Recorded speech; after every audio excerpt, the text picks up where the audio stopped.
Okay, I got my coffee and my laptop. We're ready to go. Are you ready to go? You better be. Meow, meow, meow, meow. Before we get into it, I do want to give some helpful context. If you've never been here before, my name is Kate. I've made myself a little personal curriculum this year to be cutesy, be fun, to encourage myself and others to learn no matter what stage of life they are in. Currently, I'm a 26, almost 27-year-old woman who's a mother and busy and overwhelmed 95% of the time. That being said, I built myself a little personal curriculum around my particular goals and my interests. So, for example, quarter one is Author 101 because I would like to publish a book this year, and that includes some boring stuff and some of this skills that I don't have yet. So I'm putting myself through an Author 101 class to hopefully at the bare minimum get the basics in and make sure my story is good to give to a publisher this year. So that's my main course. That's my main focus. It also ties into one of my 3 top goals for this year, which is publishing my book. And I've been enjoying it actually a lot. I love the nitty gritty, it turns out, of plot development, character arcs, yada, yada, yada. I'm loving it.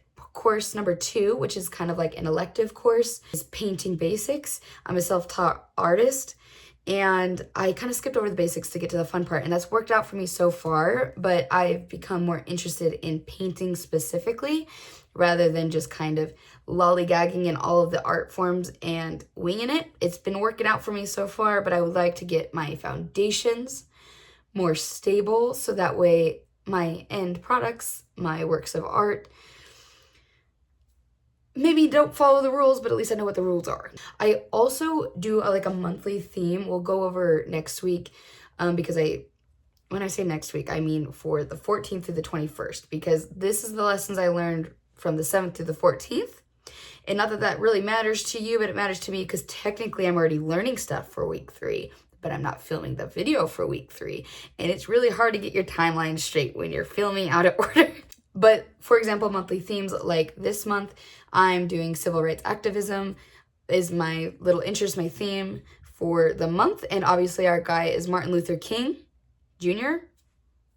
And so I've been reading one of his biographies. I've been reading some of his speeches and doing that kind of thing. So there's also some side plots here. So that way it's not just 12 weeks of me forcing you through the same course that I'm going through. And finally, to tie this all together, we also go through some personal life lessons, some tidbits, some fun facts that I learned throughout the week, because even if you're not intentionally putting yourself through a personal curriculum, you're learning stuff every week. And sometimes it's fun to highlight that. So enough blah, blah, blah. If you see me looking off to the side, mind your business. I'm reading my notes. I'm cheating off myself, my own mind. So don't be bothered. Let's get into character development. So this week I really focused on the elements of character development, how to create a good character arc, and how to make the plot create your character arc / tying your character arc into the plot. Someone had a transformative time due to the plot, but really the plot is moving along because of the character development. And that's a personal opinion, but I'm going to stick with it. Before you even get to the character arc are the 3 main elements of character development. So we got number 1, backstory, number 2, believable traits, and number 3, flaws versus strengths, which the last 2 kind of tie together, but they are different. So the backstory is really, really important because that builds who your character is by the time you get to them in your story. Now, does your reader need to know the entire backstory? No. In fact, the backstory is mostly for you as an author to make sure your character is consistently acting as they would, and defining things for yourself as an author help make the character believable, tangible, and even if they're confused, they can kind of follow the line of thinking that your character is making, and really immerses them in the story because it is a believable person. They're not just making random ass decisions. And creating a backstory makes that easier for you to follow your own character. So this can go into family dynamics, their environment, major events that happen to them in childhood or early adulthood, main relationships or main people in their lives, how that affected them. Definitely taking into account race, sexuality, gender, that those things definitely like affect how you're socialized or how like you navigate life just in the world. So whether you are based in like the real world or a fictional place, describing and exploring those different qualities are really important to building your backstory. And if you're actually interested, if you are a writer, I will link the source, and also I went through all of these sources and picked out character interview questions so you can kind of sit down with yourself / your character and interview them. So that way they can give answers to very specific questions. And if you're interested in that, I'll put that in the link below. You should check that out. I'm sorry. I'm like simultaneously so cold, but so thirsty at the same time. And you might think, those are two different things. No, I'm so cold I shouldn't be drinking iced coffee. But I'm so thirsty I am. Okay, number 2, the believable traits. This is where you make your character connect with humanity. This is how you connect with your readers. Because if you have somebody who's too good or too bad, they are simply unrelatable. They're unrelatable and people cannot connect to the character. They will either... It's just off-putting. And the last is flaws and strengths. We don't need to go into that. It's pretty self-explanatory. But highlighting their flaws and strengths, especially for your main characters at the beginning of the book versus the end of the book, it really highlights that character arc. Their strengths will be like what leads them, but their flaws are going to be what makes or breaks them, you know? And whether you choose, we can get into this in a second, but whether you choose like more of a positive or a negative character arc, that those set of flaws are seriously going to make or break your character. So choose them wisely and realistically. Yeah, once you have like your established character development, you understand your character in and out, you can start working on their character arc because you know where they are starting. So your character arc you need to establish a starting point. So basically establish their flaws and their strengths, where they are at when the reader meets them. And then you need to define the arc's direction. So you can either have a good character arc, a negative character arc, or a flat character arc. Good and bad is pretty obvious, but a flat character arc is oftentimes like a detective. Like stays pretty much the same. They're still like, you know what I mean? They're like a consistent character. Not much changes. They are pretty stable. Nothing major happens to them. They're just kind of a consistent character. This is just who they are. And they stay that way. Good character arc is they push past their flaw. They change their like psychological thinking a little bit. They overcome something and it's for the better. Negative is obviously if the character succumbs to the worst version of themselves and falls like, you know, their flaws are their undoing.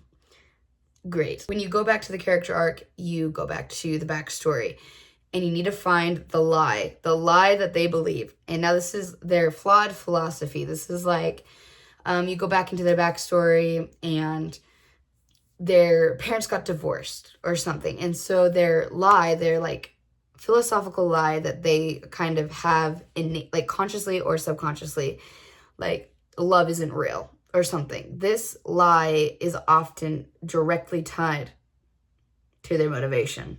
Okay. And it kind of pulls on their decision-making skills. It makes them avoid certain things. It makes them drawn to certain things. This lie is very important to know what's wrong with them. You know what I mean? And this kind of drives the character arc. You need to figure out their wants, their needs, and their motivation. And there's a difference between the three, which is something I learned. So number 1 is their wants is like what changes they want in their life. You know, it's like their dream. Like this is like their desires. They want it. What they need is like obviously the change they actually need. So this may or may not be correlated to what they want. But often it's like, this is what this character needs to do if they want to get what they want. You know what I mean? Lastly, the motivation is what pushes them towards a specific goal, and you need to know what their motivation is in order to sabotage them. Especially with the psychological thriller, you gotta toy with your characters, man. It's kind of evil, and when you think that you've done enough, you gotta push a little bit harder. You basically gotta bully your characters, and it's very mean, but very useful. For their character arc, you also need to figure out what their internal versus their external conflicts are. The internal conflicts obviously being what fight are they fighting by themselves, their external conflicts being something that is tangible, something that maybe the whole group is working on, something they can get help with. But often you need both. You need both because if you got no inner world going on, that's not interesting. To establish what these internal and external conflicts would be, you got to establish their strengths, which we've already talked about, which is what they're good at. Their fears is often tied to the big lie, right? So their fears are like their fear of love or their fear of attachment or their fear of the dark or whatever it is. Their fear is attached to whatever lie they genuinely believe. And then their flaws are what would lead them to their downfall, as we discussed earlier. And then the most juicy part is that you got to find the line they would never cross, okay? And then once you figure that out, you got to figure out how to make them cross it. So that is so dirty for some reason. When I read that, when I was learning, I was like, you got to find their line they would never cross and then make them cross it. What kind of psychological warfare is this? But this can be both good and bad. So like the line they could never cross doesn't have to be some like big moral dilemma. It's just like, oh, I would never fall in love with this person because A, B, C, you know? And that's the line they draw for themselves. They're never going to cross that line. And then they make them cross it. Like they figure out why they would slowly fall in love with this person, why they would finally put their walls down, blah, blah, blah. You make them cross the line. Or more juicy and more interesting and far more dramatic, the bad line. So like they would never betray their friend. What makes them do that? You know what I mean? Because if that is like a really strong thing that they would never do, you have to figure out whether it's their motivation, whether it's their fears, whether it's their flaws, what makes them cross that line, and then you make them do it. All of this to say, I wrote a little like 3-paragraph essay describing each character arc, taking all these things into account for each of my main characters, and it actually made me realize and highlighted that some of the ways I introduced certain characters or the relationship I had between certain characters didn't quite make sense and or could be way more interesting. And so I'm rewriting it a little bit, but this has been an emotional week for me because I had to kind of like reconstruct my story because I was giving myself chills at the hypotheticals because when I was reading the rules, I was like, I know how to make my characters better. I'm annoyed at myself that I'm going to make myself rewrite parts of my book. If you just stuck with your rough draft, way more people would write books. I said what I said. Okay, for my art basics, I did some shading practice with my watercolor. I have actually done these spheres before, but mostly with graphite. I've never actually done it with watercolors. It was a lot harder. Also, I have really crappy paper. I don't know if you can tell, but I need to get watercolor paper because this one was struggling. But I practiced from 2 different light angles. Very interesting, I know. And then the second thing I did was paint some lemons with acrylic paint. This is my first still life I've ever done, a fruit. I'm kind of surprised. You'd think I'd do that. My main subjects for my art have always been people. And I think that's because I inherently suck at drawing / painting, buildings, fruit, animals, nature in general. I think it's because I have a hard time just kind of letting it happen, being cool when I'm painting. But I'm very proud of my lemons. Did you know that lemons are technically berries? And they don't actually exist in the wild. That kind of bothered me a little bit when I found that out. But they're berries and they're not real is what I was speaking. But I'll show you a little time lapse of me doing the both of them. It's very short and cute, but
yes, my art painting was very fun. I like learning the basics, and I'm excited to figure out how to paint better and also paint more things than people.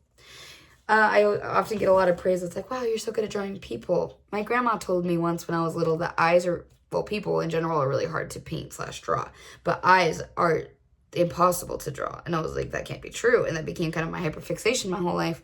So thanks, Grandma. You made me really, really good innately at drawing people because you gave me a challenge at the age of 6 without knowing it.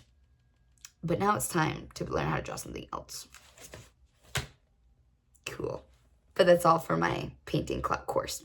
And, drumroll please, the life lesson of the week is a reoccurring lesson, and that is the lesson of when do you let go versus when do you take action and or keep up the good fight. And I feel like I really struggle with this because emotionally I'm tied sometimes to certain outcomes. Now, this can be with things, expectations, people. It's been a reoccurring thing, and I'm sure you can relate, but oftentimes I can feel, even if I'm not having any conflict with anyone else, I can feel myself full of frustration and anger about things that I can't control, and especially with the world right now. Sometimes I wish I could express my opinions and my philosophies and shove it down someone's throat, and so that way they would actually understand me and actually grasp why I'm having an issue with whatever their take is. Now, would it be nice if we could all understand each other and work that all out? That would be great.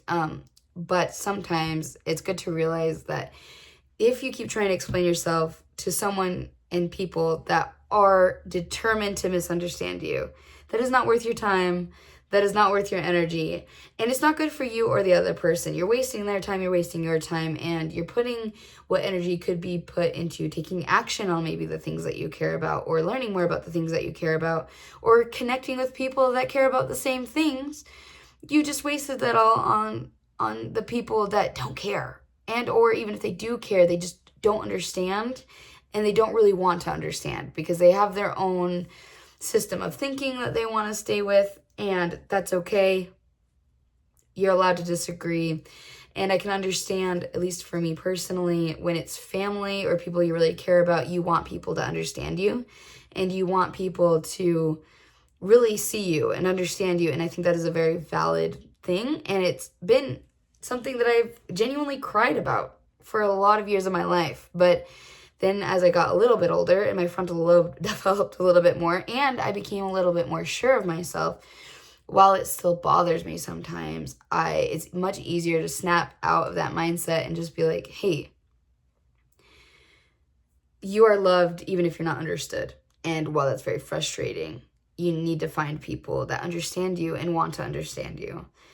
And you also, for the people that you love that maybe don't understand you, you also don't want to make them spend their whole lives in constant conflict.